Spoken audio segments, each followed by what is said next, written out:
위고비는 단순히 살을 빼는 주사가 아니고 식욕, 혈당, 대사를 이제 통합적으로 조절하는 대사 기반 치료제입니다.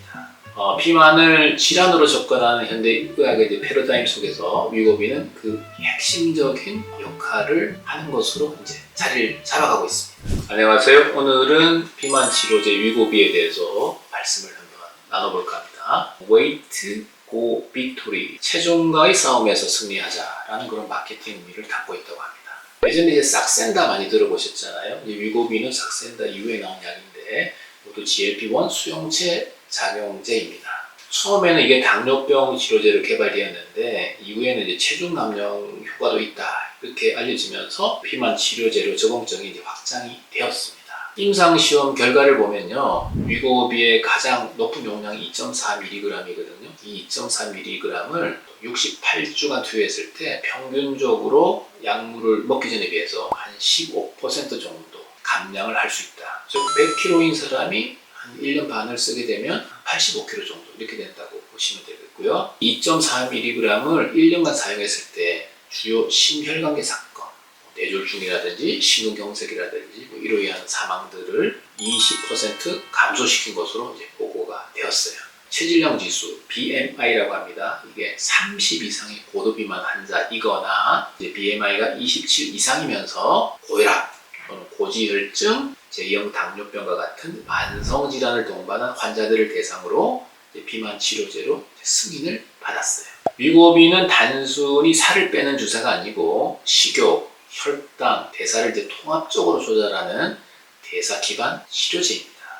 비만을 질환으로 접근하는 현대 의학의 이제 패러다임 속에서 위고비는 그 핵심적인 역할을 하는 것으로 이제 자리를 잡아가고 있습니다. GLP-1은 소장에서 식사 후에 분비되는 그 호르몬이거든요. 이제 배가 부르니 그만 먹어도 된다. 아니면 혈당이 올라갔으니까 인슐린을 분비해서 혈당을 낮춰야 한다. 등의 신호를 온몸에 전달하는 역할을 합니다.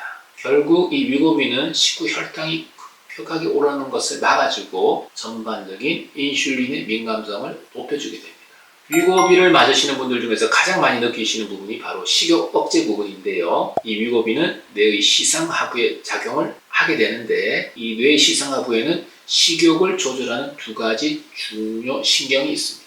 하나는 바로 먹어라 라고 하는 신호를 보내는 뉴런이 있고, 그리고 그만 먹어도 된다 라고 신호를 보내는 신경이 있습니다. 이 위고비는 이 두 신경의 균형을 바꿔서 식욕은 줄이고 포만감을 강화해 주도록 합니다. 또한 음식이 주는 쾌감을 느끼게 하는 도파민 경로에도 작용해서 단순히 배가 불러서가 아니라 먹고 싶은 욕구 자체를 줄여줍니다. 그래서 많은 분들이 예전처럼 간식 생각이 나지 않네요 라는 이런 말씀을 하게 되는 것입니다. 위고비는 또 위장 운동도 조절합니다. 위의 배출 속도를 늦춰서 그 결과 포만감이 오래 유지할 수 있게 해줍니다. 그래서 식후 혈당이 급격하게 오르는 것도 막아줍니다. 또한 간과 지방 조직에도 영향을 주는데요.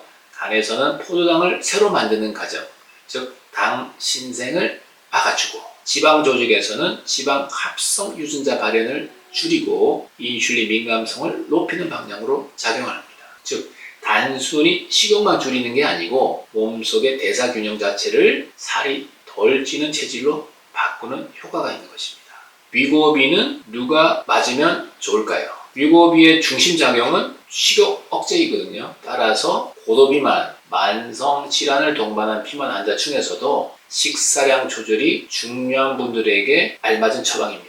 대상자를 한번 구체적으로 한번 살펴보면요. 첫째, 식사량 조절이 안 되는 경우, 식사 후에도 늘 허기지고 간식이나 야식이 끊이지 않는 분들은 위고비의 식욕 억제 작용으로 큰 도움을 받을 수 있습니다. 또한 인슐린 저항성이 있는 분, 또 복부비만, 공복혈당 상승, 당뇨 전 단계처럼 혈당 조절이 잘 안 되는 경우에도 이 위고비가 인슐린 민감성을 개선해주기 때문에 대사 균형을 회복시키는 데 도움이 됩니다.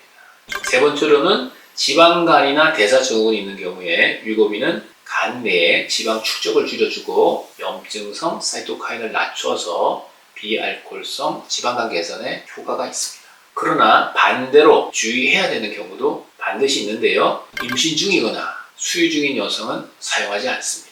갑상선 암 또는 유전성 질환인 다발성 내분비 종양증 이런 질환이 있거나 가족력이 있는 경우에는 맞으시면 안 됩니다. 왜냐하면 이 위고비가 쥐 실험에서 갑상선에 C세포의 증식을 유발한 보고가 있기 때문에, 하지만 인간에서는 아직 증명이 되어 있지 않지만 이런 가족력이 있거나 병력이 있는 분들은 권장되지 않습니다. 셋째로 위장관 질환이 심하신 분들도 권장되지 않습니다. 예를 들어서 위 배출 지연이 있는 위무력증 환자라든지 중증의 위장관 폐쇄가 있는 분들은 주의를 해야 합니다. 또 급격한 체중 감량을 하게 되면 담석증 위험을 높이게 되는데요. 담낭 질환이 있는 경우에도 위고비 사용은 주의를 하시는 것이 좋겠습니다. 정상 체중자는 그럼 어떻게 할까요?